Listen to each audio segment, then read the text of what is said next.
हम जो है लास्ट चैप्टर डिस्कस करेंगे, buildings, paintings and books, class sixth की हिस्ट्री के एनसीईआरटी का। इसमें मैंने जो रेलेवेंट चीज़ें हैं वो ऑलरेडी हाईलाइट कर रखी हैं। हम सिर्फ उन पे फोकस करेंगे जो एग्ज़ाम के हिसाब से, स्टेट पीसीएस या फिर वनडे एग्जाम्स या यूपीएससी के हिसाब से इतनी रेलेवेंट इन्फॉर्मेशन, बाकी कहानियाँ हैं और बच्चों को इंगेज करने के लिए बहुत सारी चीज़ें हैं। तो पहली बात है कि हमारी जो मेटलर्जी थी, मेटलर्जिस्ट्स थे, वो काफ़ी मतलब एडवांस थे और उनका योगदान काफ़ी ज़्यादा रहा है। तो इसमें क्या था कि जो हड़प्पा के क्राफ्ट्समैन थे, वो मास्टर थे इन चीज़ों में और उनको कॉपर मेटलर्जी का भी ज्ञान था।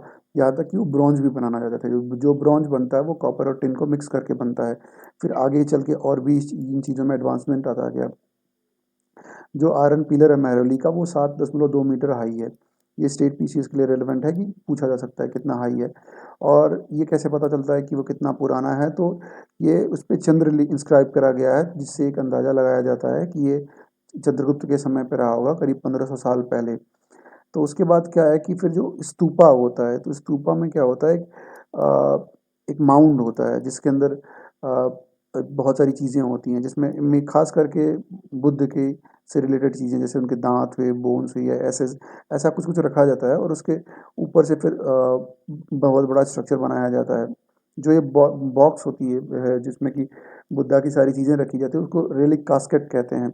और जो एक हम परिक्रमा लगाते हैं उसको प्रदक्षिणा पथ बोलते हैं। प्रदक्षिणा पथ में क्या होता है, क्लॉकवाइज डायरेक्शन में घूमना होता है। तो ये भी एक स्टेटमेंट के रूप में पूछा जा सकता है।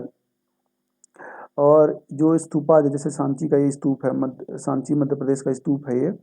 तो इसमें क्या है कि बहुत कई सौ साल लग जाते थे इसको बनने में। और जो ब्रिक माउंड है ये शायद अशोक के समय बना था, ऐसा बात कही जा रही है। और जो गर्भगृह होता है, गर्भगृह में जो image of the chief deity होती है, जो मतलब देवता होते हैं, उनकी जो मुख्य मूर्ति होती है वो गर्भगृह में होती है। और वो गर्भगृह के ठीक ऊपर जो होता है वो शिखर होता है, उसके एकदम ठीक ऊपर होता है। और उसके बाद फिर क्या है कि जैसे मंडप जो होता है, मंडप होता है जहाँ पे लोग बैठ सकते हैं, वो होता है। और जो महाबलीपुरम का जो ये मंदिर है, ये महाबलीपुरम का मंदिर है, ये मोनोलिथिक है। मोनोलिथिक क्यों है? क्योंकि एक ही पत्थर को काट के, मतलब एक बहुत बड़े स्टोन को से कार्व आउट करके ये बनाया गया है। और ये आप देख पा रहे हैं भीतर गांव उत्तर प्रदेश में, ये 1500 साल पहले का एक टेम्पल है। महाबलीपुरम और एहोल जो है फाइनेस्ट स्टोन टेम्पल्स हैं। कहाँ कहाँ के? महाबलीपुरम और एहोल के फाइनेस्ट स्टोन टेम्पल्स हैं। जैसे ये भी एक स्टोन टेम्पल बनाया गया है, जो कि आप देख सकते हैं। फिर ऐसे ही एज वी गो डाउन, देखिए ये जैन मोनेस्ट्री है जो कि उड़ीसा में बनाई गई है। देख सकते हैं आप कितना मतलब कितनी मेहनत लगी होगी, और बहुत सारे लोग इसमें अपना अपना योगदान देते थे ताकि ऐसी मोनेस्ट्रीज बनाई जा सकें, और उनके योगदान से ये बनता था। जैसे इसको देख सकते हैं, तो इसके बारे में कहा जा रहा है कि बहुत सारे लोगों ने मिलकर, जैसे मजदूर थे, किसान थे, व्यापारी थे, और बहुत सारे लोगों ने योगदान दिया तो ये मोनेस्ट्री बनी। पेंटिंग्स के बारे में क्या होता है कि अजंता की जो केव है वहाँ पे मतलब बहुत जो अजंता की हिल्स हैं उस पे सेंचुरीज पुरानी इस पे बहुत सारी पेंटिंग्स हैं। और खास करके बुद्धिस्ट मॉन्क्स और उन चीज़ों के बारे में, जिनको फिर डेकोरेट करके पेंटिंग के रूप में बनाया गया है। जैसे आप देख सकते हैं कि हाँ, अजंता की पेंटिंग्स में ये सब है। और उसके बाद फिर वर्ल्ड ऑफ बुक्स में आते हैं, तो उसमें देखते हैं कि तमिल तमिल एपिक है, शिलापदिकरम, ठीक है, जिसको लिखा था इलांगो ने। इलांगो ने लिखा था करीब 1800 साल पहले। इसमें कोवल और माधवी की कहानी है। जबकि कोवलम जो है, कोवलम ऑलरेडी मैरिड रहता है कनगी से, और माधवी से उसकी प्रेम कहानी चलती है।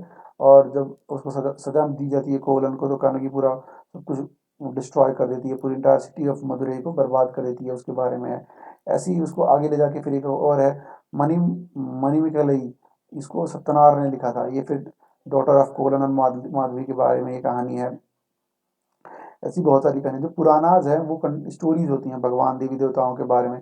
पुराण जो थे वो शूद्र भी पढ़ सकते थे और महिलाएं भी पढ़ सकती थी। ये खास बात है कि पुराण शूद्र भी पढ़ सकते थे और महिलाएं भी पढ़ सकती थी, और जबकि शूद्रों और महिलाओं को वेद पढ़ने की आज्ञा नहीं थी। जो पुराण है, महाभारत है, उनको दोनों को व्यास ने लिखा है, वेद व्यास ने। और रामायण जो है, उसमें राम जो है कौशला के राजा थे, वाल्मीकि ने संस्कृत रामायण लिखा है।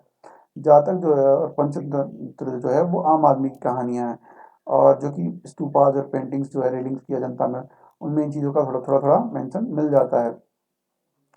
फिर अगला जो मुझे रेलेवेंट फैक्ट है इस चैप्टर में मुझे लग रहा है, वो ये है कि जैसे आर्यभट्ट थे, उनकी किताब है आर्यभटियम, ठीक है। और आर्यभट्ट की मतलब ये एडवांसमेंट है, इसको तो हम यूज़ कर सकते हैं, जो कि हमारे साइंटिस्ट के बारे में पेपर 3 में है, कुछ इन्फॉर्मेशन पूछा है that day and night were caused by the rotation of the earth on its axis. Aryabhata ने बहुत पहले बताया कि अपनी एक्सिस पे घूमने की वजह से डे एंड नाइट होता है, और जबकि लगता है कि रोज सूरज उग रहा है डूब रहा है, ऐसा कुछ नहीं है।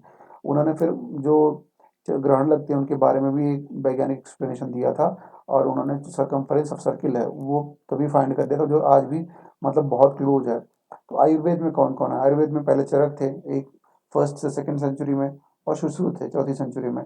सुश्रुत ने चरक संहिता लिखी और सुश्रुत ने सुश्रुत संहिता लिखी। जो चरक संहिता है वो मेडिसिन पे बहुत बड़ी किताब है, और जो सुश्रुत संहिता है उसमें बहुत ही इलेबोरेटली सर्जिकल प्रोसीजर्स के बारे में बताया गया है। तो हम देख सकते हैं कितने हमारे जो पूर्वज थे कितने आगे थे। पेपर के बारे में है कि पेपर चाइना में मिला था, और इसको ना बहुत क्लोजली गार्डेड सेक्रेट था, इसको चाइना बाहर जाने नहीं देना चाहता था। फिर वो कोरिया गया, कोरिया से फिर जापान गया, और जापान से फिर बगदाद, और बगदाद से फिर यूरोप और एशिया में फैलता गया। ठीक है, ये कुछ इंपॉर्टेंट डेट्स हैं, जैसे स्तूप जो है 300 साल पहले बनना शुरू हुए, अमरावती वाला जो 2000 साल पहले, कालिदास 1600 साल पहले थे, जो महरौली का आयरन पिलर है, अजंता है, आर्यभट्ट है, भीतरगांव, ये सब 1500 साल पहले यही है। और ये सब कुछ एक्सरसाइजेज हैं जो कि बहुत ईजी होती हैं क्लास 6 के बच्चों के हिसाब से। एक क्विक लुक देखने लायक बात जो है, ये है इंपॉर्टेंट इन्फॉर्मेशन, इस पर ध्यान देने लायक है कि जो फार्मिंग और हर्डिंग का इस वो मिला है मेहरगढ़ में, वो 6000 BC पहले था। हड़प्पा सभ्यता को समवेयर 2700 से 1900 BC के बीच में रखा जाता है। ऋग्वेद को 1500 से 1000 BC के बीच माना जाता है। महाजनपद, उपनिषद, जैनिज्म, गंगा वैली में से बुद्धिज्म जो आए करीब 500 BC में आए। ठीक है। उसके बाद फिर अलेक्जेंडर आया 327 के करीब करीब आया। ठीक है। फिर चंद्रगुप्त जो आया, ये फजी चीज आ रही, चंद्रगुप्त 321 में आया, अशोका 272 में आया, और संगम 300 में बना। यही सब कुछ इंफॉर्मेशन है रेलिवेंट, बस कुछ खास है नहीं, बस यही सब मोटी मोटा देखने लायक है इस चैप्टर में।